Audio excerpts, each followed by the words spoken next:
प्रदूषण की real time information के लिए आज ही स्काईमेट AQI ऐप डाउनलोड करें और अपनों की सेहत का रखें ख्याल। नमस्ते मित्रों, मेरा नाम है महेश पलावत। यह है स्काईमेट का मौसम पूर्वानुमान और मौसम अपडेट। अब हम बात करेंगे कि इस समय क्या स्थिति रहने वाली है अगले कुछ दिनों के दौरान। और सबसे पहले अगर हम देखें तो मार्च का महीना बहुत ज़्यादा गर्म रहा। जैसे मैंने पिछले वीडियो में भी आपको बताया था कि जो बारिश थी वो 10 मिलीमीटर से कम, ये चौथा साल था मार्च के महीने, मतलब चौथा मार्च था जो 1901 से लेकर के 2022 तक चौथा ऐसा मार्च था जो उसमें 10 मिलीमीटर से कम बारिश हुई थी। यानी कि 1908, 1909, 1999 इसमें हुई थी 8.3, 6.6, 8.8 मिलीमीटर और 2022 में 8.9 मिलीमीटर, जो यानी कि बहुत ज़्यादा कम बारिश है। और पूरे भारत में भी देखा जाए तो 73% की डेफिशिएंसी रही। उत्तर पश्चिम भारत 89% डेफिशिएंट रहा और सबसे ठीक ठाक रहा दक्षिण भारत, जिसमें 14% की डेफिशिएंसी देखी गई। और जो मिनिमम टेम्परेचर था वो 17.6 था पूरे मार्च के महीने में। और दिल्ली का अगर देखा जाए तो दिल्ली में यानी कि रातों का जो मौसम था यानी मिनिमम टेम्परेचर काफ़ी ज़्यादा गर्म था पिछले 10 सालों की तुलना में। और अभी भी यानी कि कोई भी अच्छा वेस्टर्न डिस्टर्बेंस आने की संभावना हमें दिखाई नहीं दे रही है अप्रैल में। वैसे अप्रैल में भी वेस्टर्न डिस्टर्बेंस आते हैं, लेकिन इस बार मार्च के महीने में ही गायब हो गए। कोई भी वेस्टर्न डिस्टर्बेंस नहीं आया और जो गर्मी थी वो बहुत ज़्यादा हुई। और यानी हिमाचल और उत्तराखंड में भी हीट वेव देखने को मिली, यानी कि वहाँ पर भी तापमान सामान्य से काफ़ी ज़्यादा बने रहे। और ये जो कारण है यही आगे भी गर्मी को बढ़ाएगा, क्योंकि पहले पखवाड़े में यानी कि जो फर्स्ट हाफ है अप्रैल का, 15 अप्रैल तक हमें किसी भी तरह की मौसमी गतिविधि पहाड़ों पर या उत्तर पश्चिम या मध्य भारत में दिखाई नहीं दे रही है। यानी कि कोई भी राहत की संभावना बिल्कुल भी नहीं है, क्योंकि अगर बारिश की गतिविधियां होती हैं, प्री मानसून गतिविधियां होती हैं जो हमेशा हमने देखा था कि मार्च और अप्रैल में होती रहती थी, इस बार नहीं हुई है। और कारण यही है कि वेस्टर्न डिस्टर्बेंस नहीं आया, हवाएं अरब सागर या बंगाल की खाड़ी से नमी नहीं बढ़ाई।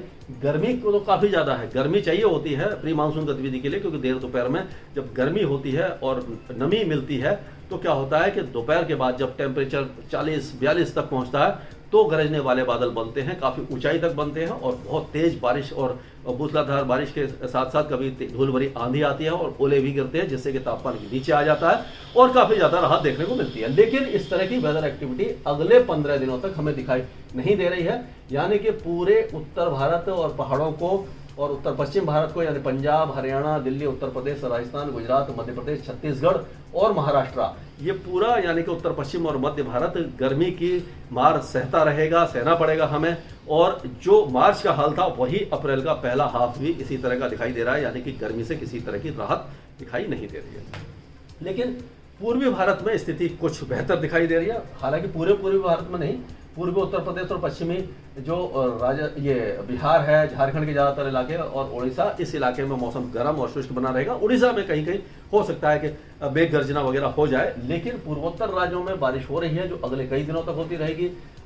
पश्चिम बंगाल के जो मध्य और उत्तरी जिले हैं इन इलाकों में, जैसे कि आप कह सकते हैं मिदनीपुर हो गया और कलिम्पोंग हो गया और दिनाजपुर, नॉर्थ दिनाजपुर हो गया और सिलीगुड़ी, दार्जिलिंग, ये इलाकों में और सिक्किम वगैरह में बारिश की गतिविधियां होती रहेंगी और इस इलाके में मौसम थोड़ा सा सुहावना बना रहेगा। और उसी तरह से बिहार के जो उत्तर पूर्वी जिले हैं जैसे किशनगंज, सुपौल, अररिया और उसके आसपास के इलाके, फॉरबिसगंज वगैरह, इन इलाकों में बारिश की संभावना दिखाई दे रही है।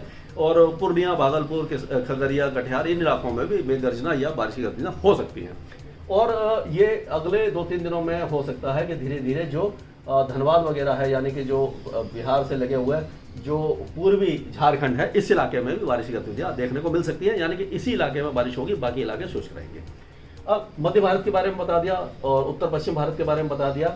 दक्षिण भारत में ज़्यादातर इलाके तो शुष्क बने हुए हैं। हालांकि मार्च के महीने में ये दक्षिण भारत ने सबसे अच्छा परफॉर्मेंस दिया है, केवल 14% की डेफिशिएंसी रही है। लेकिन केरल में बारिश की गतिविधियां लगातार जारी हैं और आगे भी जारी रहेंगी। ज़्यादातर इलाके में कुछ ना कुछ वेदर एक्टिविटी होती रहेगी। उसी तरह से जो तमिलनाडु के पहाड़ी इलाके हैं वहाँ पर, यानी नीलगिरी हिल्स वगैरह के आसपास, और दक्षिण आंतरिक कर्नाटका जैसे कि बेंगलुरु, चामराजनगर और उसके आसपास मैसूर वगैरह, इन इलाकों में बारिश हो सकती है। और जो कोस्टल कर्नाटका है नीचे वाला, ये देखो बादलों की आवाजाही दिखाई दे रही है, इस इलाके में भी बारिश की गतिविधियां हो सकती हैं।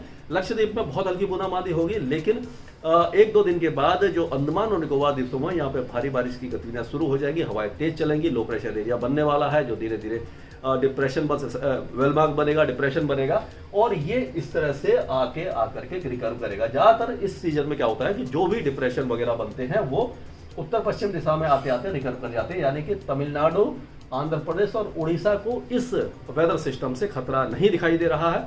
लेकिन अभी बहुत जल्दी है कहना, हो भी सकता है, लेकिन अभी का जो मॉडल दिखा रहे हैं वो इस तरह का वेदर नहीं दिखा रहे कि वहां पर जाएगा, ये रिकवर करेगा, ये म्यांमार की तरफ ही जाएगा।